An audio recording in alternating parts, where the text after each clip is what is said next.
Karibu sana kwenye chaneli yetu pendwa ya Apostle Katambi.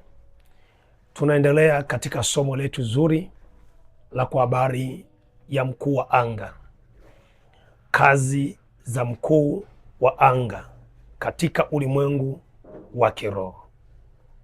Pendwa unayesikiliza katika chaneli hii pendwa ya Apostle Katambi, nichukue fursa hii kusema asante kwa kunifuatilia katika chaneli hii ya Apostle Katambi, na nitakuwa na maombi maalum baada ya somo hili.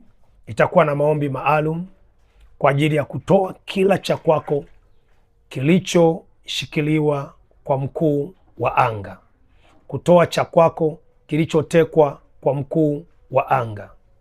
Somo letu hili ambalo linaendelea, nataka tuweze kuendelea, na Mungu akubariki sana katika jina la Yesu aliye hai. Utawezaje kupata masomo hayo tunayofundisha? Ni kwa njia ya kusubscribe channel hii. Kwa njia ya kusubscribe channel hii, bonyeza alama ya kengele hapo juu, utapata maombi hayo kwa wakati na kwa muda muafaka. Italeta kupitia channel hii ya Apostle Katambi. Siku ya leo ninafundisha kwa habari ya mauti, kifo kinacholetwa na mkuu wa anga. Mauti au kifo kinacholetwa na mkuu wa anga. Na somo lililopita nimefundisha kwa habari ya mkuu wa anga, kazi za mkuu wa anga. Nikafundisha kwamba anafunga ufahamu wa kiroho, anafunga akili zako za rohoni, anafunga ufahamu wako wa rohoni. Nikafundisha eneo la kwanza, kuwa anga anafunga ufahamu wako wa rohoni au akili zako za kiroho. Nikafundisha eneo la pili, anafunga kwenye maombi. Utapata ile somo hapo nyuma. Nikafundisha kuwa anga anavyokuwekea vizuizi katika ulimwengu wa roho. Utapata kwenye somo hapo nyuma, hapo chini. Na leo sasa leo nafundisha kwa habari ya mauti. Baada ya mkuu wa anga kumfuatilia mtu katika ulimwengu wa roho, cha kwanza huwa anakufunga eneo la ibada. Cha kwanza mkuu wa anga anapofuatilia mtu anamfunga kwenye eneo la ibada. Mtu alikuwa anaomba, mtu alikuwa anaenda kanisani, anaenda msikitini, anaenda kwenye nyumba za ibada, anamwabudu Mungu, wanakufunga usifanye ibada. Ukiona mtu hawezi kuomba, ukiona mtu aendi kwenye nyumba za ibada, ukiona mtu ukimwambia mambo ya Mungu mnagombana, siri ya kwanza ni kazi ya mkuu wa anga, anamfunga mtu. Na akishakufunga sasa kwenye eneo la kuto kumwamini Mungu katika ibada, anakufunga kwenye eneo la kuto kuamini Mungu, kwamba hata nisipoomba sawa, sipoenda kuabudu sawa. Hilo ni eneo la kwanza, mkuu wa anga anaweza kukufunga. Eneo la pili, mkuu wa anga baada ya kukufunga anafunga maombi yako, kwamba unapoomba hakuna majibu, unapoomba unapatwa na usingizi mzito, unapoomba unapiga tu miayo. Eneo la tatu, mkuu wa anga analokufunga, anakufunga kwenye fahamu zako za kiroho. Na baada ya kukufunga fahamu zako za kiroho, unakuwa ni mtu wa kukata tu tamaa, mtu wa kuvunjika moyo, mtu ambaye vile ulivyokuwa unaviweza kuvifanya unashindwa. Ni kazi ya huyu mkuu wa anga. Baada ya kukufunga ufahamu wako wa rohoni, mkuu wa anga anachokifanya kitu kingine katika ulimwengu wa roho. Mkuu wa anga baada ya kufunga fahamu zako za rohoni, huwa anakuletea vizuizi katika kazi, katika biashara, katika uchumi, vizuizi kwenye familia, vizuizi kwenye ndoa. Hivi vizuizi vinaleta mafarakano, na baada ya kuleta mafarakano au uharibifu, baada ya hapo unakuwa umejichoka sasa, umejikasirika, umejikataa, umevunjika moyo. Baada ya hapo mkuu wa anga anakuletea roho ya mauti ili kukuua. Na leo ndo tunajifunza somo letu zuri kwa habari ya roho, mauti iliyobebwa na mkuu wa anga. Mauti iliyobebwa na mkuu wa anga. Mkuu wa anga amebeba mauti katika ulimwengu wa roho. Sasa tunapoangalia mauti, unaposikia mauti, ndio matokeo yake ndio kifo. Mauti inaleta kifo. Unaposikia mtu amekufa au kitu kimekufa, kinachoanza ulimwengu wa roho, inaanza mauti, roho ya mauti katika ulimwengu wa roho.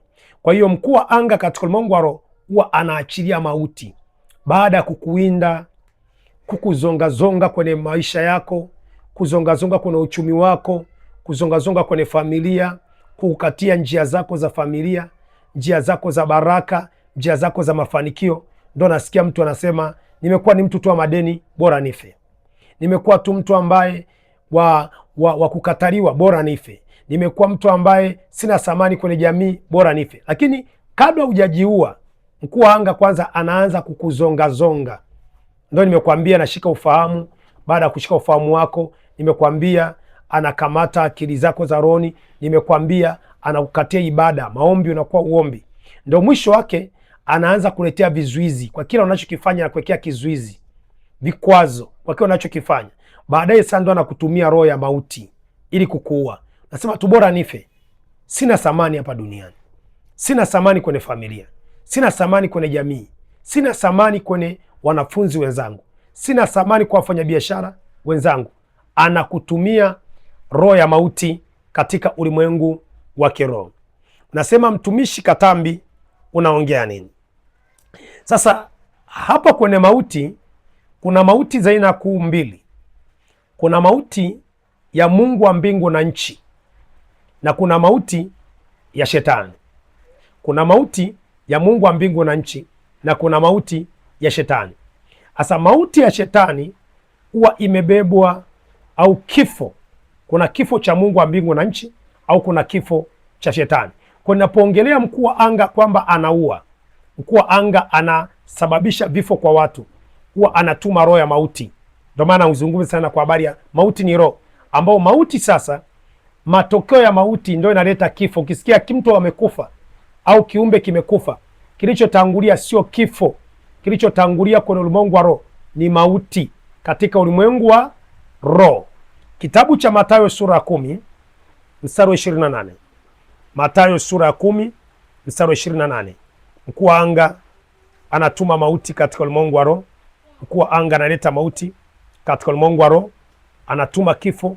Watu wanajinyonga, anaangusha magari, anafanya hivi, anamwaga damu, analeta ajali za toyo, anafanya hivi. Hizi mauti zinatengenezwa katika ulimwengu wa roho.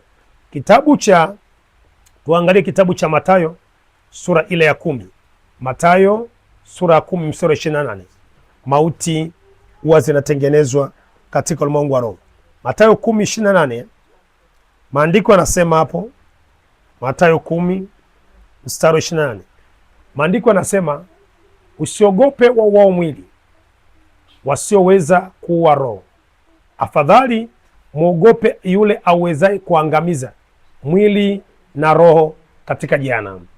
Anasema usiogope awezaye kuua mwili, bali asiyoweza kuua roho.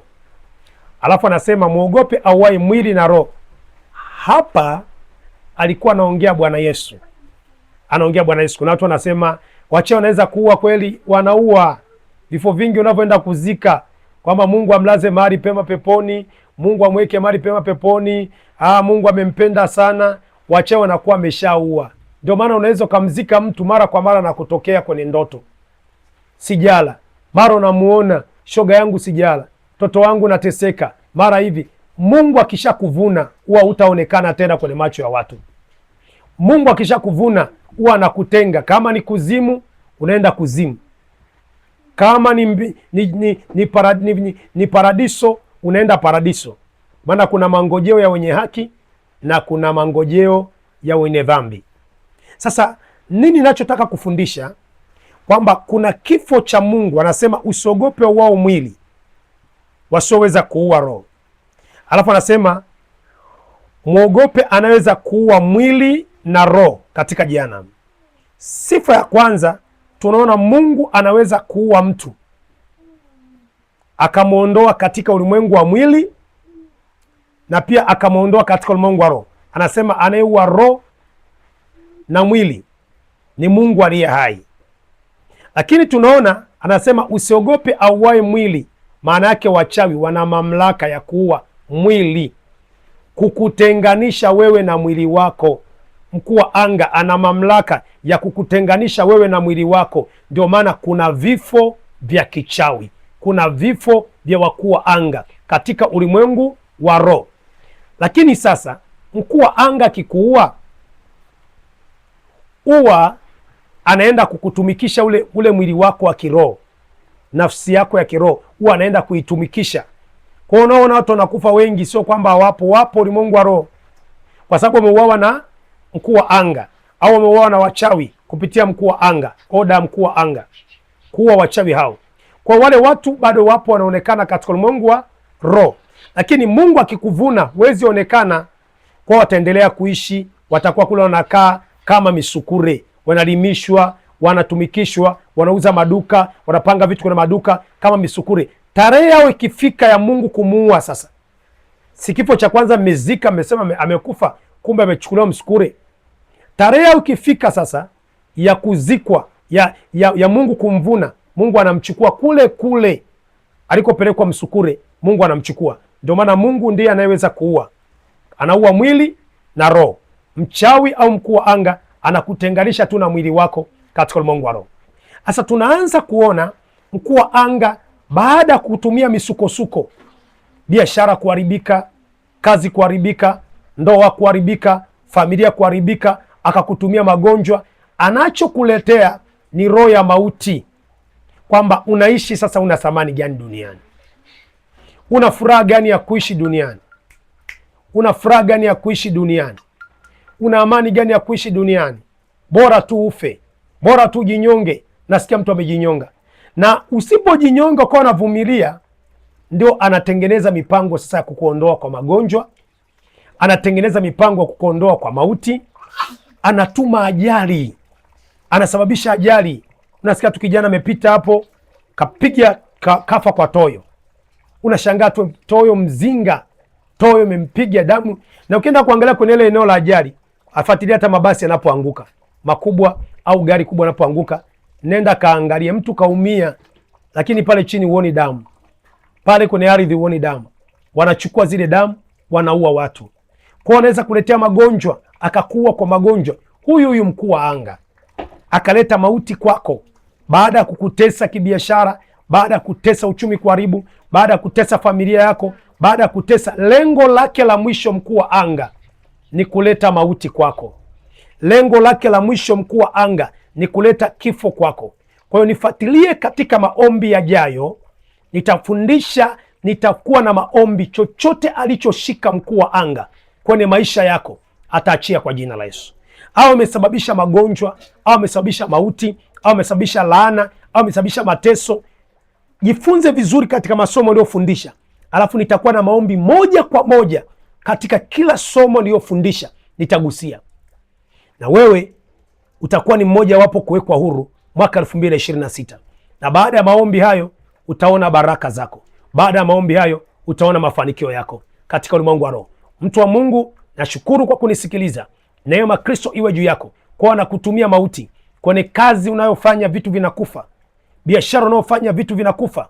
Kwenye uchumi mambo yanaharibika, wanakutumia mauti ya kiroho iliyobebwa na mkuu wa anga.